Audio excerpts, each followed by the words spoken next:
Hello, and welcome to Power and Perspective. We know you missed us, but we are back. I am April. This is Aaron. Are you over there? Nope, I'm over here. There's Aaron. I don't know where he's at. It's obviously been a minute. Right? And we are here to look at different perspectives with empathy and humor. Wahaha. And I guess today we're talking about pardoning, yeah? Since it's the hot presidential topic. pardoning. Something I didn't know that I didn't want to know, as with many things. I'm not entirely sure what that means, but I'll roll with you. So we've been gone. Yeah, happy holidays, everybody. It's been an interesting Thanksgiving followed by Christmas season. Some missed shows here and there, doing family stuff. We had a lot of turkey. It was delightful. And some tofurkey. Oh, yeah. Yeah. I don't know what that stuff was made out of. It has to be soy, but you said it wasn't soy. It said it wasn't. It's not no animal products in the thing. This is totally not related. We should move on from this as quickly as possible because I have zero idea what it's made out of. Oh. That's why we need to move on. This conversation is ended now because I do not know what is in the tofurkey. I guess that gives us an easy place to start. Let's talk about drumstick. Drumstick was the turkey pardoned by Donald Trump most recently for Thanksgiving. I'm so not with it in the news. How did I not know that? Did you not know that that's an annual thing that happens? The president pardons a turkey? No, that I did. I didn't know his name was Drumstick. Oh, okay. Yeah. This year it's Drumstick. What was it last year? Do you know? No. I feel like I need to know all the turkeys' names now. I let them go as quickly as possible. Turkey and I are I mean, we're cool and all, but nah. You let them go from your heart as they're pardoned. Yes. It's like you release their energy. Yeah, we're gonna go with that. From your heart. So there's gonna be a lot of opining on various things, I think, during this episode. But I guess let's start. What's opining? To have an opinion on. Opine. Are you just saying opinion the word weirdly? Is it a real word, opining? Opine, yeah. Oh, damn. Look at that. Google learning all kinds of new stuff today. I do my best to give you new words every time we talk, but... I appreciate that. So I guess the most appropriate place to start would be with literally what's written in Article 2, Section 2 of the Constitution, right? That's what I thought. I thought we definitely should be starting with what's in Article 2, Section 2. Well, we have to provide context. I think context is important. I'm glad we're on the same page. I hope you got a wise ass in the house. So written in the Constitution is that I'm a little jealous. So the president shall have the power to grant reprieves and pardons for offenses against the United States, except in cases of impeachment. That is literally the extent of how it's covered in the Constitution. So it must be a federal offense. Yes. And it cannot. So they can't reverse an impeachment. Is that what that impeachment part means? Yes. Well, theoretically, there seems to be some legal unclarity there because, after the thing that went down with Ford and Nixon, granted he was never impeached, but it's still. That's what I mean. He didn't reverse an impeachment. He just pardoned him of his crime prior to impeachment being brought to bear. Yeah. Which still makes it questionable in the text. He resigned from presidency, right? Yeah. So he wasn't impeached. Yeah. But it's still. If you think the government can't find a loophole, because what you I mean, because you don't. From the best of my understanding, there does not have to have been a conviction for there to be a pardon. So you can pardon. I saw that too. Yeah, you can pardon without specific enumerated crimes or anything to that effect. Yeah.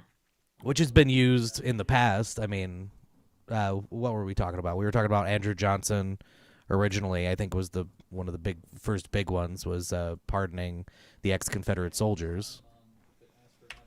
Yeah, before that was the Mormons. Oh, was that before that? Can you hear that? Ah! Nope, I can't hear whatever it is that you're hearing. Yeah. There are no bees in here. They're all in your head.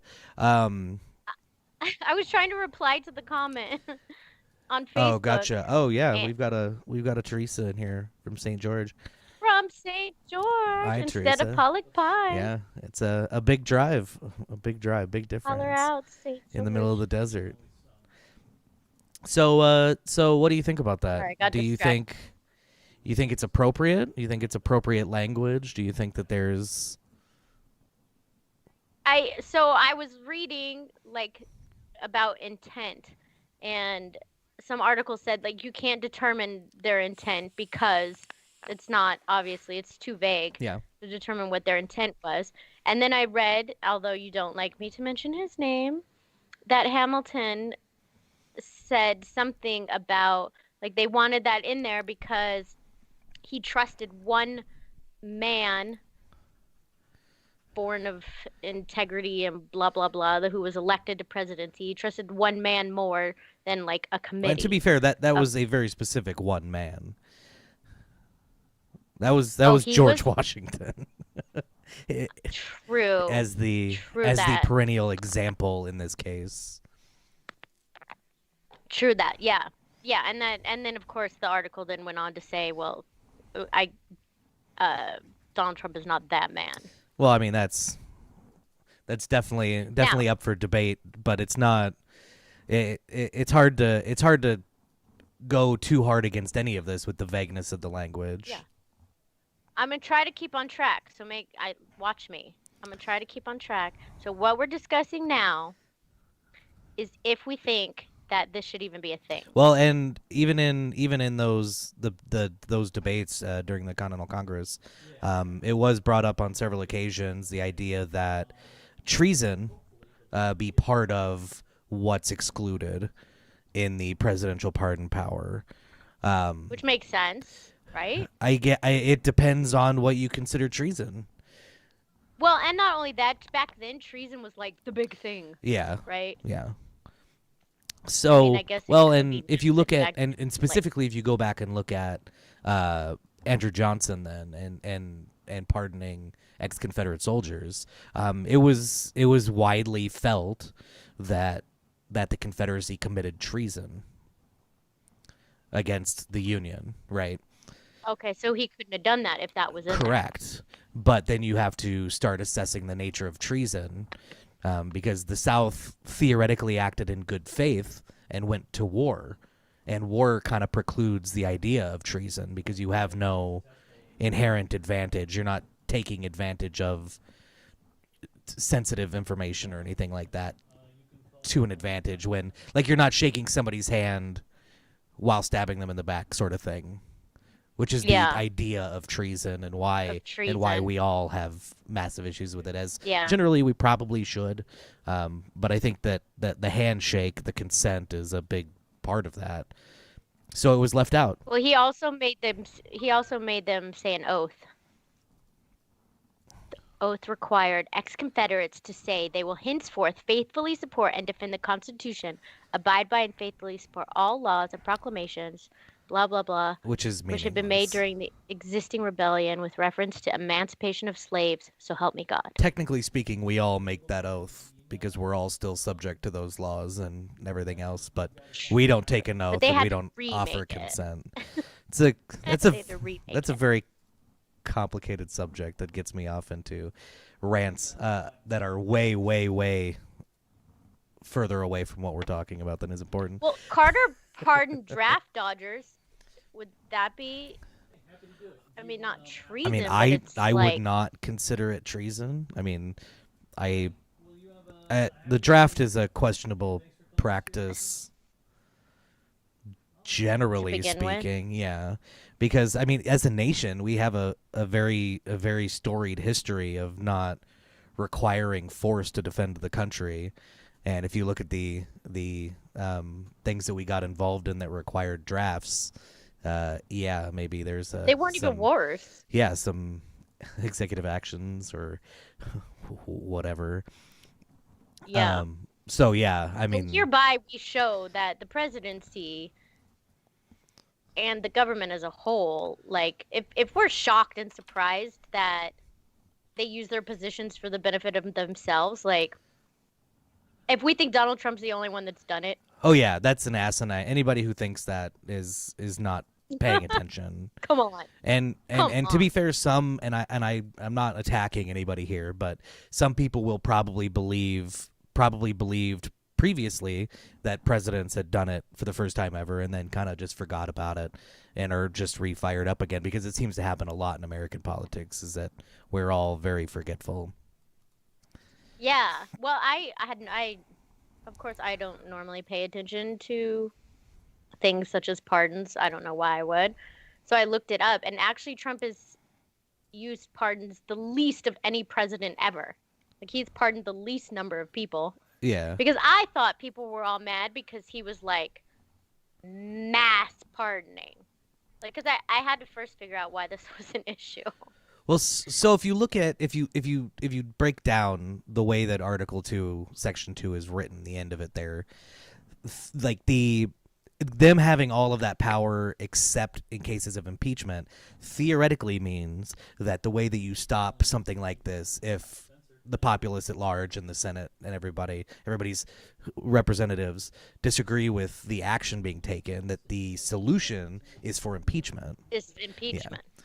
So if that was really the case, if everybody was actually up in arms and anybody actually gave a damn, you'd see additional impeachment proceedings probably, and then an attempt at a removal from office. In arms, you have to know. I mean, like Facebook. Well, and it's the media, like and it's all overblown for no. Okay. It's all overblown for no reason. I think that we could say that like just about anything. Everything. Yeah.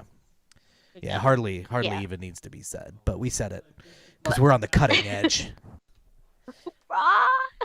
We are so cool. I feel like, and it could be just because I am forgetful, as you say, that people just make it a thing because they don't like Trump. Like they're gonna say anything just to amplify what he's doing. That's why I thought, oh my gosh, he must be doing something no other president has done. Yeah. Like he must be.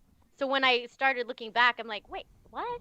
Clinton pardoned his half-brother on his last day of office. Yeah, who was a major campaign contributor and blah, blah, blah and all that. Yeah. Yeah, and that Mark Rich dude also on his last day of office. And it says in his most controversial final day pardon. Yeah, and I mean, and I think that's more of what it is, like the not the volume but the timing, knowing that there are no real consequences, and I mean, and should there be? But it seems like it's not just Trump. It's not just Trump who takes his last days to do it. This is like a common thing. Yeah, that's the idea of a lame duck term in general, is that a lot of that stuff happens. Yeah, which, I mean, in itself, like considering it happens all in the last days, you have to think that you shouldn't be doing it. Right? Or there are negative consequences or something like that. Or why would you save it to the last days? And it doesn't have to be wrong, because, I mean, you see what's happening, and literally what's happening is what you're trying to avoid, because it's political risk. You're taking political risk. Whether the action is righteous or not, it's a political risk. And if you have re-election to run for, that's something you have to consider when taking those kinds of risks and taking that action. Yeah. Stupid. Yeah. I don't know. But I mean, if you look back at who's been pardoned, like I didn't look at who's been pardoned by everybody, but even just the people Trump has pardoned, what I thought of is like those people's family. Like there was one who was, um, oh wow, this one use of fire damage to and destroy property of the United States. Was that the Canadians during 1812? Is that what happened? It was 2018. Oh. 1812, 2018. It's basically the same thing. Well, I don't know. There was some people like trafficking. Is trafficking? Can you traffic drugs, right? Yeah. Yeah. Or conspiracy to possess with intent to distribute quantities of marijuana. Like, well, and this I could see. This goes to you got a comment when you asked for opinions. On Facebook, and I don't know if you have that. No, I see. TC said squirrel. Yeah, we're. Oh, are you talking about my TC? I'm queen of squirrel. It's my. What do they call that? My Oh my gosh, the animal like that runs your life. Totem? No. Totem? Collie. Yeah, are you talking about spirit animal? Or are you trying to get Harry? You're trying to animal. Be okay. All right. So, all right. So the comment was, I don't know if your people want their names mentioned, but I don't understand why it's needed. If a person was found guilty in a court of law by a jury of their peers, why should a president be able to pardon them? And I bring this up now in response to your comment about the marijuana trafficking, very specifically, because it is part of what we're talking about, where law is not absolute. Yeah. And lifetime sentences are for a lifetime. Yeah. Well, then I'm thinking, well, shouldn't he pardon all federal marijuana charges? 1,000%, if you want my personal opinion. And if he doesn't, if I was Biden, that would be one of my first acts. Yeah, and it should be. It should be something that's. I mean, granted, there's not going to be a lot of. And I don't know the numbers. I'm not going to pretend to know the numbers, but the volume of federal versus state. True. Actual criminals, as far as marijuana goes. It would be because it would be how much marijuana you had would make it federal, or who got you. Yeah, the latter. Who got you? Oh, okay. Yeah, and usually the federal government's not going to be involved unless it's, growing and trafficking and crossing state lines, things of that nature. Then all the big people who were basically making the money off of it are free and pardoned, and all the peons who had a bag or something. Which either way, I mean, I don't think there's a meaningful differentiation between the two in this particular instance. It was against the law. It's no longer against the law. True. We just have to rely on the states, and a lot of times either just the governor or a pardon board to take care of things locally. I don't know what their plan is here, which is probably bad on me. I should be looking more into it, especially now that we passed question 3. So now our pardon board has to meet quarterly and does not require the governor be part of the majority to actually grant pardons. So we had some major criminal justice reform. So I want to know, so state by state, are they going to pardon? And so it was federally illegal, but state legal in a lot of places, right? Yeah. That was the big argument. Yeah. So can it be the reverse? Can it be federally legal and state illegal? Of course, yeah. The states have, that's they have final say. Yeah, I mean, that's what and I'm going to look like an asshole if it's not the 10th Amendment, but we're going to go with that for the sake of expediency, is that no power specifically granted to the federal government belongs to the states. Theoretically, it being federally illegal is outrageous just in principle in that instance. But, it's a brave new world we live in. Well, you can do cocaine in Oregon? Yeah, and hallucinogens. It's going to be interesting how that state doesn't they would spiral only out of pardon control. People. Yeah, they would only pardon people where that was if you did cocaine and then you murdered someone, you're still in jail for murder. You just dropped the cocaine charge. Yeah, and you'd still be in jail for life and possibly for death, depending on what state you're in. But I mean, that's We're just talking about drug charges. To your friend's point here, is breaking the law outside of the nature of the law broken, is breaking the law justification enough for imprisonment? Well, not always. The fact that you stood in face of the law and you just get a ticket. Well, yeah, that's for. I mean, there are levels, yeah, that we're talking about here. Oh. But I mean, just in general, is the fact that you stood and flouted the rules and regulations of our air quotes society. I don't think I'm deep enough for your question. Oh, okay. I'm just very. Well, I'd love to have more conversation about whether breaking. I don't think like breaking a law by itself, like the nature of the audacity of breaching the law, it should justify confinement at all. Personally. Or justify consequence. Yeah, like you're held to the standard of the law, right? And if the law gets overturned, like we've been talking about in the case of marijuana, the fact that you broke the law at the time should not be considered. Oh, I see what you're saying. What did they do with prohibition?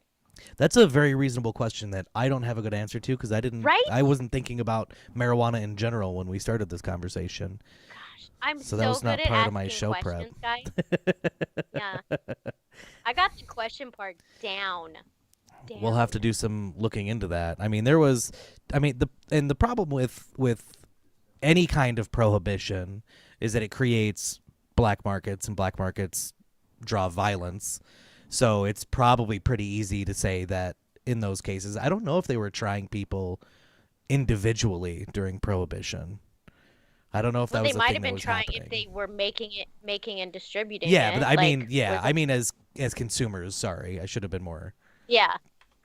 Yeah, I don't know either. They probably got tickets or something. Yeah, probably. And then we all just move on with our lives. I mean, they're not getting that money back, which I guess is also something that should be considered. Not that I want the government printing more money to give back to people. Let's move on. $600, baby. Yeah, I mean, if you want to do an episode on that. Pardons. So, let's see. So, okay, in that same sense, and going back to the question, I don't know if you're familiar with Blackstone's ratio. No. Just so you know, people, we talk like an hour beforehand, and I spill all my guts. I'm like, this and this and this and this, and then Aaron's like, have you heard of Blackstone blah, blah, blah? No, I have not. Well, you have. You just don't know that you have. So it is better. So it's a legal principle that it is better that 10 guilty persons go free than one innocent person suffer conviction. And I mean, the idea is used a lot in protection of innocent people under the law. It's obviously not perfect. And even Benjamin Franklin went a step further and said it was better 100 guilty persons should escape than one innocent person should suffer. So it's a very storied principle, legally speaking, for trying to establish rule of law. Do you generally agree with that, or? Yeah, I'd say so. And so that's, you know how they say statistics mean nothing to the individual. So big picture, yeah, that's great. And then I think about, okay, what if it was my person that was innocent, right? And put in jail, of course. Then I think about, what if it was my person that was victimized and that person was let go? Would I feel the same way? Well, and you're not going to. The short answer to that question is you're not going to, because that's the nature of what we are. Yeah. But is that... There has to be... there's a name for that, I'm sure. Hold on. Go ahead and rant for a little bit on that. Keep talking. I'm all about the ranting. Yeah, so I think that if 100 people... I guess it would depend, because if you're letting 100 people go, that are guilty and they have victimless crimes. Totally. But if you're letting 100 serial killers go, then one person might even volunteer to suffer for the sake of those. You know what I mean? Yeah.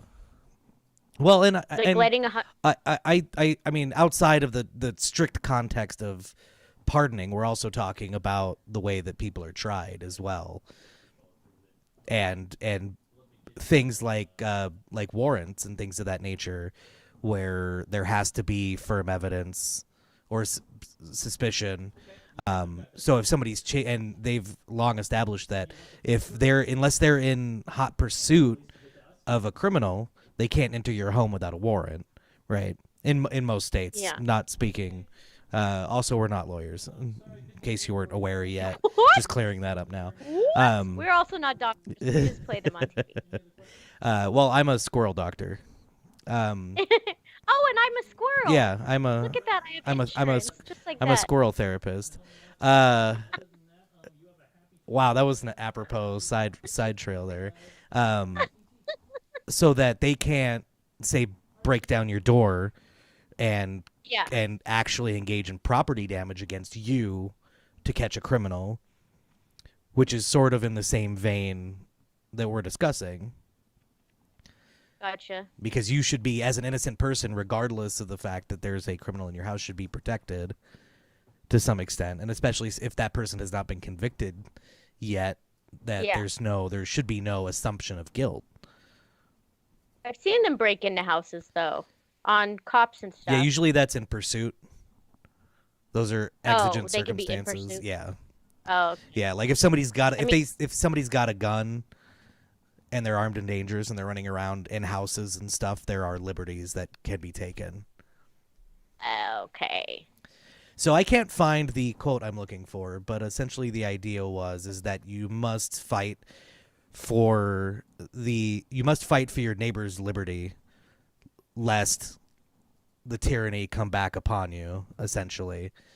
And that goes back to what you were talking about. Like if it's my person who's been victimized, how do you feel about it? But also, to protect that person, you have to be equal in the eyes of the law. Like that, we can't be fuzzy there, I don't think. Well, and when we talk about pardons, they're like looking through the reasons why even the most controversial ones were pardoned.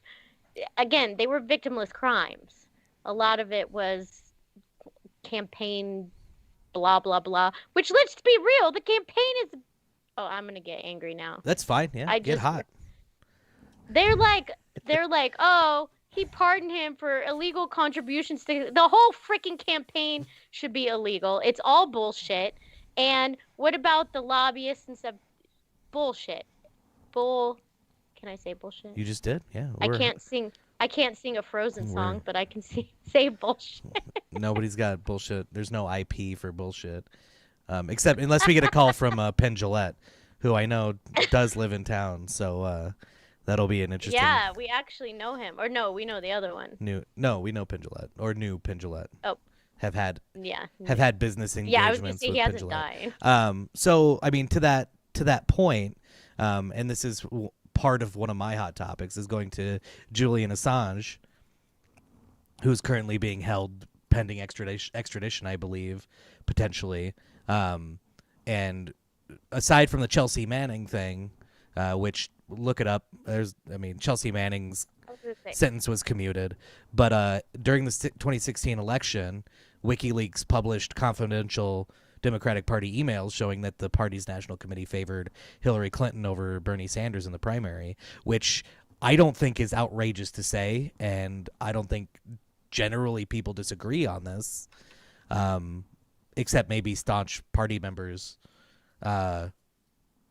because you didn't see that support in the news or anywhere else.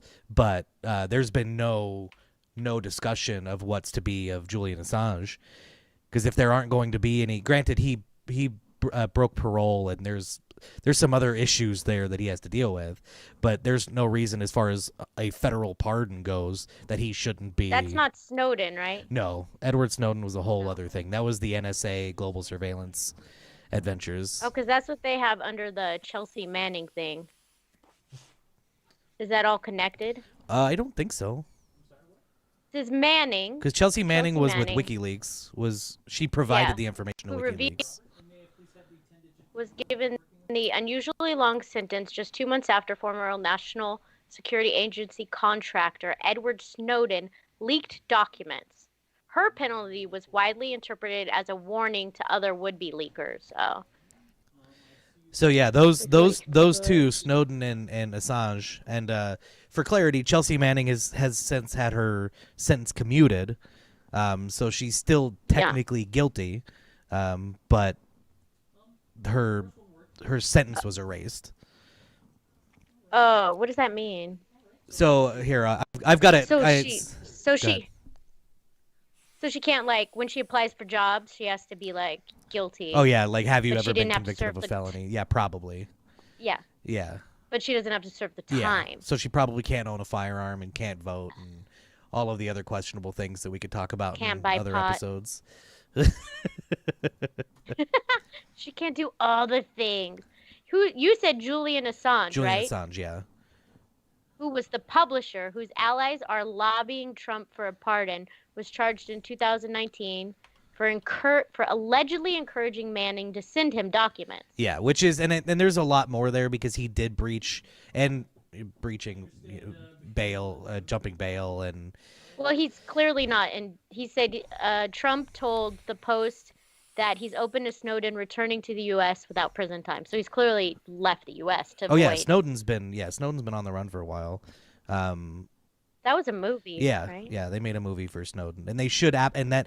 Why talk about it? If he's just handing out pardons, why talk about it? Don't talk about it. Just do it. Because I mean, Snowden is, on the list of things that we should be encouraging, things that the government might consider treason, to uncover that the populace at whole is being surveilled through the NSA, and whistleblowing should be lauded. And allotted meaning legal. No, should be lauded, like celebrated. Lauded. Yes. Yeah. Damn. Allotted. Lauded. We grew up in the same house, people. I don't know these words. I'm a reader. Are you saying I don't read? No. I don't read anymore. You're right. I used to read. It's important for maintaining. Ain't no one got time for that. So just for the sake of getting to my third adventure, because this may be something that we disagree on, I don't know, is Ross Ulbricht, the proprietor of the Silk Road, which obviously you may not be familiar with at all. I was like, he's not so on my are you list. familiar with the dark web or the principles of the dark web? I've seen movies. It being a secure. So basically, what the Silk Road was, it was eBay on the dark web. So there was high security and everything was decentralized. Well, I mean, not specifically, no, not any more than eBay is. Meant for bad stuff. But that's generally what happens when you have something outside the purview of, or trying to evade law enforcement. Some people say, why would it be on the dark web? Some people why like would their you privacy. Go sell, like, used I don't know. underwear? Well, I mean, that's an easy one. Who's gonna? I think the selling. Don't say who's gonna buy it. I think the selling of used underwear is probably questionable enough that it might be the dark web where it ends up. But yeah, he was convicted of money laundering, computer hacking, conspiracy to traffic fraudulent identity documents, and conspiracy to traffic narcotics by means of the internet.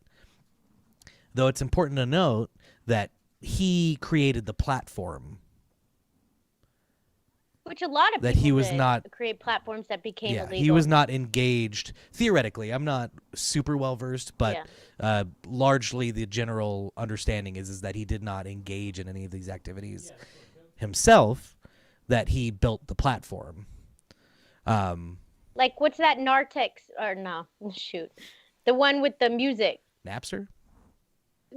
Yeah, he created the platform and. Yeah, and it was No, used. not the same thing. Yeah, I mean, I don't know what his intent was in creating Napster, but that IP law is a whole other thing. That's just like you not being able to sing a Frozen song. It's a little the standards are a little fuzzy, but I mean, it's just like with now. If you look at what's allowed or what's quashed on Facebook and Twitter and Instagram and things, like this is all. Because they own the platform. Yeah, though. but Facebook is never held accountable for things in that regard. But do they have to be? No, there's legal precedent that they are not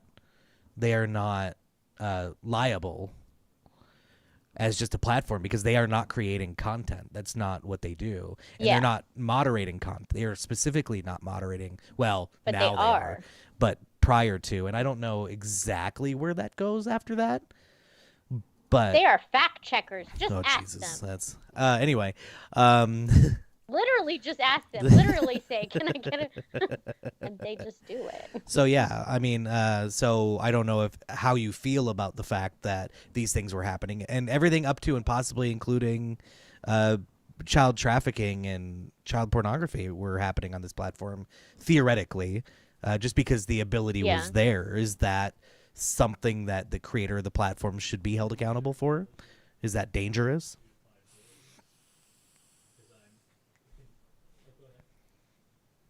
I don't know. I feel like if he knew about it, then yes, he should be held accountable for it.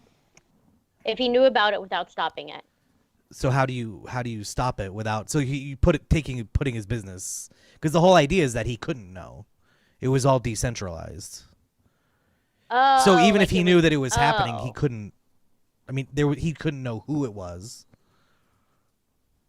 Oh, gotcha. So he would have to shut. Because it's all essentially anonymous, yeah.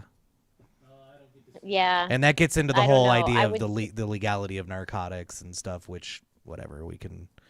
That's a whole other episode that I'm sure we could debate. But I think, and which is another thing, is some people would even argue child pornography. Well, I would say there's a line, and that's the line. That'd be an interesting perspective to get. People who think pedophiliism is what is that called? Oh gosh, bless it, like April. A medical disorder? It's a medical disorder? No, like acceptable, socially acceptable. Not like bisexual. Oh, like an orientation. Orientation. Thank you. Gosh, it's late. I mean, that's still largely irrelevant, just because of the ideas. I mean, the principles of our nation. Even if you want to make minors be able to sign contracts and be responsible for themselves, then we can have that conversation. But until that happens, it's irrelevant if that's the case or not. Can't get consent. Yeah. I could be really attracted to women who are not attracted to me, but that doesn't justify any action I take. Yes. Trust me, I've read into it. No, I'm just kidding. Just kidding. I was just going to say something about me. I was just going to say I would call that a disorder, and I think I have it too. Yeah, but I mean, it's all. But yeah, no, the idea of consent in those instances and who can give consent is important. Just like when we were talking about earlier with Benjamin Harrison pardoning the Mormons for polygamy, that's not. Oh, what he pardoned him for? I just saw that he pardoned the Mormons. For polygamy, for breaking the law.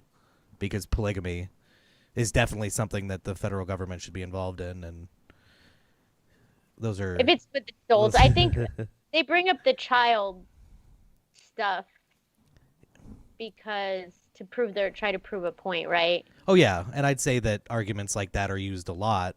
It's just like calling somebody Hitler on the internet. It's the default, and it's used, and it happens, but that doesn't make it right. Yeah. That not everybody who disagrees with you is Hitler. I don't. I don't think. I think we have to add theoretically. Yeah, theoretically not. Yeah, again, not. We are not Hitler lawyers. Whatever the hell that means. What does that mean? Though it also the other thing that I found interesting, and this is something I read a couple of weeks ago. from somebody that I respect, a lawyer, was talking about the nature of pardons and if accepting a pardon is an admission of guilt I in don't the think eyes of the so. law. Well, it's apparently it's legally speaking a gray area. I didn't know you were going to Because add in the eyes of the law. I thought you were asking my no, and opinion. I'm happy to know, and I agree with you that it shouldn't be. That doesn't make any sense, accepting a pardon. Yeah, I'm Well, going so to, if no, instead I'm going to serve a lifetime in prison to prove to you that I didn't do it. yeah, well, no, and I mean I don't disagree, and I don't think that that's what prison should be used for in the first Are place. But the fact remains that just in the, for the sake of language, if somebody grants you clemency for a crime, to accept said clemency, you are essentially admitting to having committed the crime. ridiculous. People are ridiculous. I want to know. And I don't I'm going actually to Google I it. don't actually know what the follow up implications are to that in the legal community as far as what it matters is if somebody is considered guilty of that crime or not. That's all many years of school outside of my purview. So what is it that you're looking at right now? The U.S. spends more on prisons and jails than it does on educating children. And 15 states spend at least $27,000 more per prisoner than they do per student. And we're much more effective at America, keeping prisoners than we are at educating children. legit, this is the problem.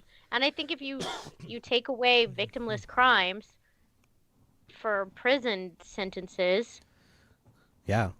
then we wouldn't probably have most of this pardon argument anyway. Number one, you think people would commit more crimes? Well, and even the idea of corrective justice. So if you were to steal $500 from somebody, obviously there has to be a penalty. So say you end up through a legal process, paying that person $1,000, and then you move on.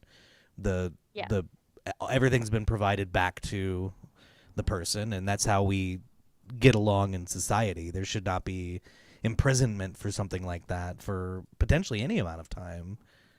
When it goes down to education, restorative justice, it should be used instead of suspension. Never works. Hardly ever. The only kids suspension works on is those kids that never get in trouble and made one little mistake, and now they're freaking like hyperventilating every minute of their lives to make sure they don't ever make a mistake again. Oh, and then they spiral out of control and become criminals. Wait, hold Yeah, on. but I might have been might have gone too far there. you might have been talking about yourself. Yeah, so like what if you took all that money? First of all, pardons, let's say we did the jail system like without victimless crimes, right? Pardons really wouldn't even be a thing. You'd be pardoning. Looking at that list, there would be hardly anyone to pardon. Yeah, First well, of all, so it would be more of a thing because the stakes would always be higher. yeah. So, but it would be less instances. Yeah. Significantly less instances, and if you took that money and put it in education, there's proof in studies, which I don't have off the top of my head right now, but I guarantee you they're there, that if you put education into a kid, they're less likely to end up in prison or to commit a crime to end up in prison. Yeah, So and take that money that you would pay for them in prison. well, and we could go back and forth all day over what that money really means, and we already have. Money doesn't mean education. Yes. But we covered that one. Go back Defund the school. Go back. and watch our episode on Episode defunding 2 or schools. 3. They're not labels, so don't trip. Um, Defund the schools. But yeah, no, I agree, and I mean, there's plenty of argument to say that the prison system, like the idea of the prison system, is corrupt and self-perpetuating, and there's plenty of lobbying involved in maintaining these laws to keep the populations up to justify. I mean, you're justifying an entire industry, Yeah. which Yeah. also brings back the whole other thing of yeah, but if you get rid of it, that's millions of people that are suddenly out of work as well. Out of work. And that's the same as education. Like we sometimes, I can only compare it to education because that's what I know. But we sometimes will work around things and justify a position just because we know we want to keep that position, even if we know that it's useless. Yeah. But we want to make sure that either a person keeps that job or the school itself has that position to carry on. So we spend that money because it's allotted for that. We can't use it for anything else. So we make sure we spend that money to keep it with us. Yeah. Well, I mean, for the sake of putting it in a way that's about as simple as it gets, there's the episode of The Office where they have the budget surplus, and they're trying to explain to Michael, and he just keeps asking them to explain it to him like a 3-year-old, and then what is it, a 3-year-old and then a 2-year-old, because he just doesn't get it. But I mean, that's it. Like, it's like you have to spend this money or it disappears, and I think that's probably a large scale infrastructural problem. But yeah, that just hit me that if it happens to schools, that's definitely what happens in prisons. Oh yeah, it happens everywhere.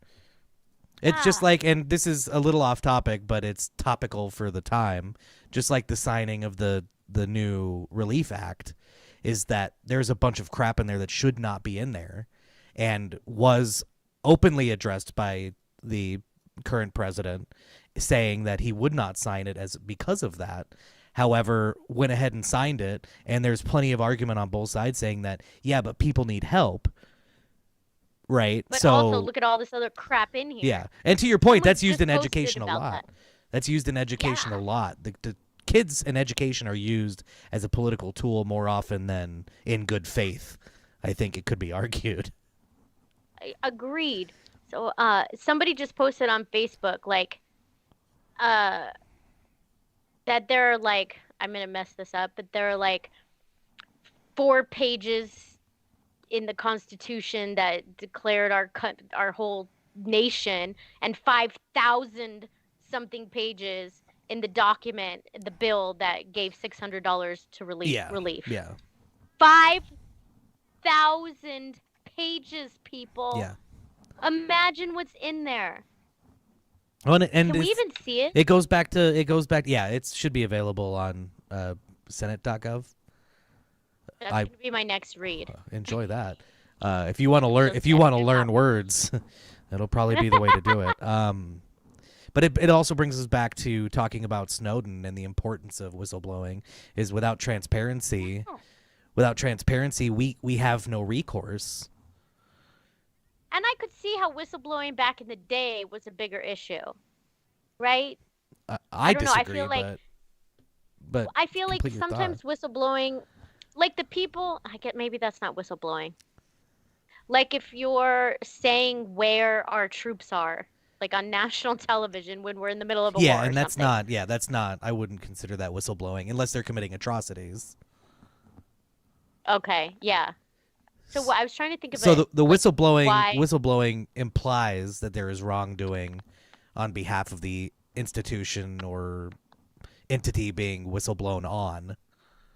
And the entity that would be bad, because if it's not true, that creates distrust in an entity that we are meant to trust. Yeah, but also is that why there they should look be. At it as bad? Well, no, because it fundamentally erodes their power.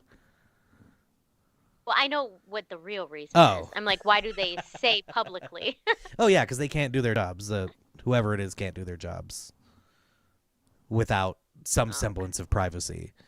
And when you're talking about covert ops and stuff, that's probably true.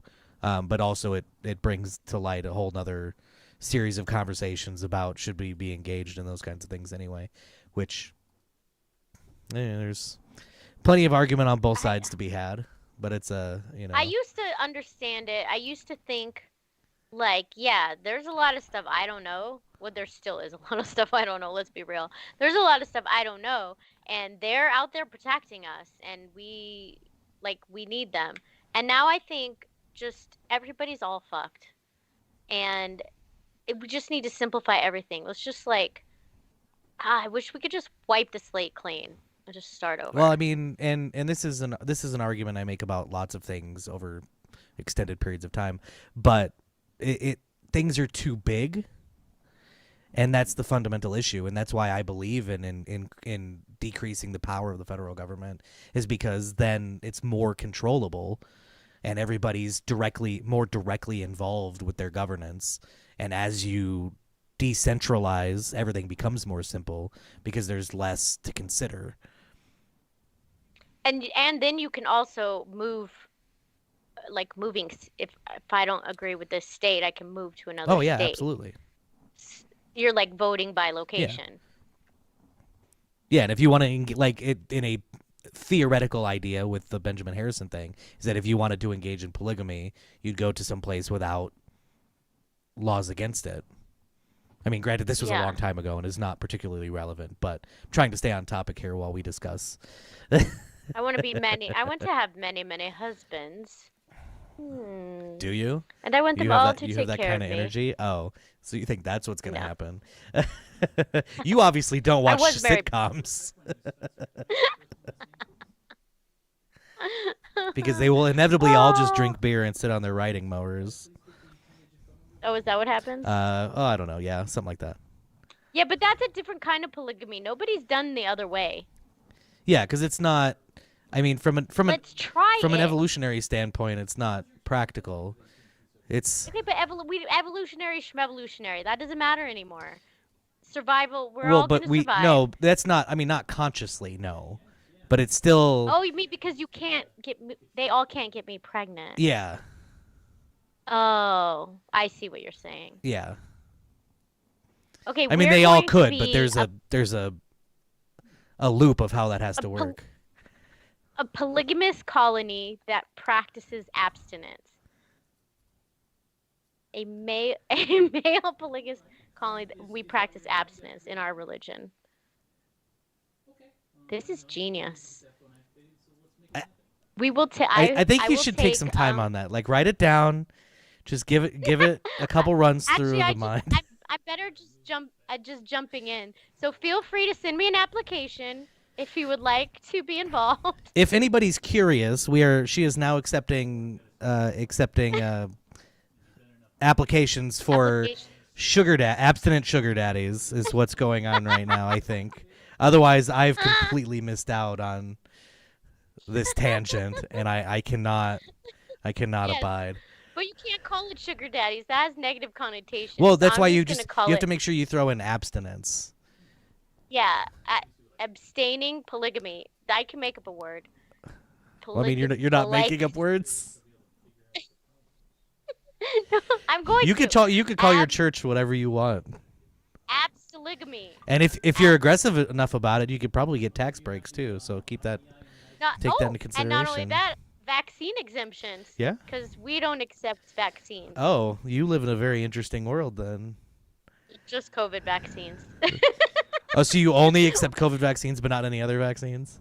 No, we only accept vaccines that have been thoroughly tested over many years. This is the story of how April's religion died of smallpox. Somehow there was a resurgence of smallpox. Oh my gosh! Now I'm so hot. The English and the Indian, or the English and the Spanish brought it over. There were blankets. It was a whole thing. They were very nice. God. Well, I'm glad we waited till the very end to completely fall off the rails here. Oh, pardoning is good and bad. Yeah, and that's how I. Yeah, and definitely everybody should do their research and really and I've been thinking about this a lot lately. Is the way people develop opinions is ingest the facts, develop your opinions, and then start doing reading. Don't base your opinions on other people's opinions. Because you'll never get what you want. No, we're here to influence opinions. We're not here to create them. Oh, you are? Okay. You're an influencer. That's not my role in life.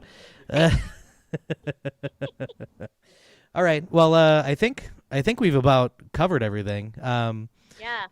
Please feel free to like, subscribe, and definitely comment. We want to hear what everybody thinks, especially with things like Silk Road and the potential legality of all of that, and if people with marijuana convictions should be pardoned. Let us know what you think. I think next week we'll be talking about the remote economy.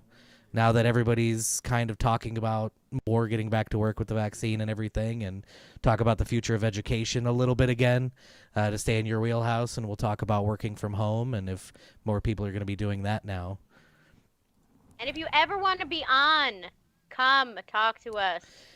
We welcome you. Yeah, we'd be happy to have anybody, really. Like, really, anybody. The more perspectives, the better here. Yeah, that's the whole point. Yep. Different perspectives. Or if you have an idea, let us know. Yeah. And in the interim, I hope everybody has a happy new year, and we'll see you on the other side.